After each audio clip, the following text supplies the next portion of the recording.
係張敬軒，大家好嘛？辛苦大家啦！我知道有啲朋友咧，今日好早就晏晝嘅時候就嚟咗呢度啦。跟住係啊，後邊啲朋友我都見到你哋啊，多謝。哇，去到嗰度都有觀眾啊 ！Hello。咁啊，好開心可以成為我哋港鐵45週年嘅一個合作嘅伙伴啦，成為我哋嘅代言人啦，我亦都好榮幸。多謝港鐵上上下下對我嘅信任啦，同埋亦都好開心喺呢個城市作為我哋嘅香港市民之一，可以每一日都喺我哋嘅各大嘅地鐵站咧見到大家，同大家打打氣。喺今次嘅成個 campaign 入邊，我覺得令我除咗好開心、好榮幸可以做到代言人之外咧，可以唱到以下嘅呢首歌咧，我覺得亦都係你哋好似知咁喎。係啊，因為可以翻唱我嘅偶像嘅一首名曲咧，係Hello 有 Danny 陳百強先生嘅 fans 喺度啊，我都好開心啊！所以我自己都一路同音樂製作人啦，同阿烹仔咧，我哋都諗咗好耐點樣可以喺唔好改變到呢首歌本身嘅嗰種浪漫嘅情緒之餘，又可以擺到一啲港鐵新嘅活力入去啊咁樣。咁所以我哋就有咗廣告嘅嗰個版本。我從來都未試過喺公開場合唱呢首廣告歌，今晚喺呢一度帶俾大家。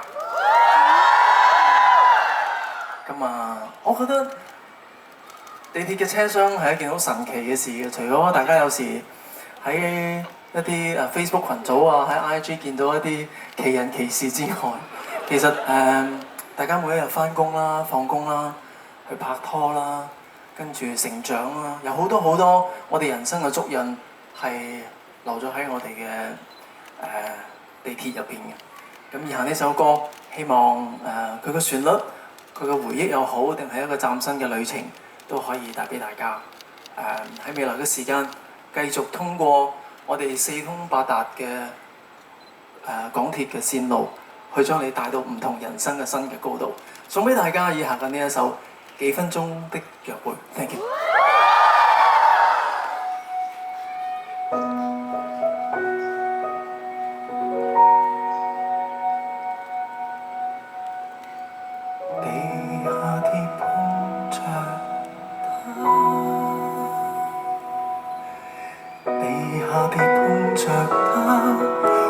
心中女神進入夢，地下鐵再遇她，沉默對望車廂中，地下鐵邂逅她，車廂中的暢談最受用，地下鐵裡面每日相見，愉快心裏訴。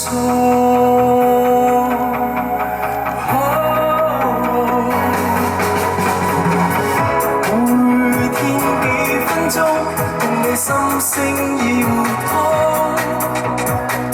旅程何美麗，如在愛情小説中，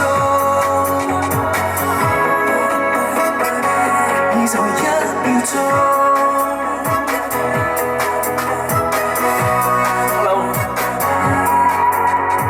地下鐵碰着她。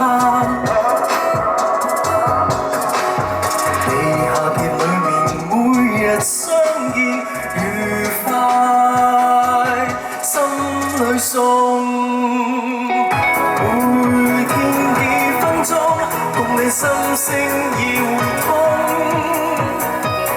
旅程何美麗，如在愛情小説中。地下鐵裡面每日相見愉快。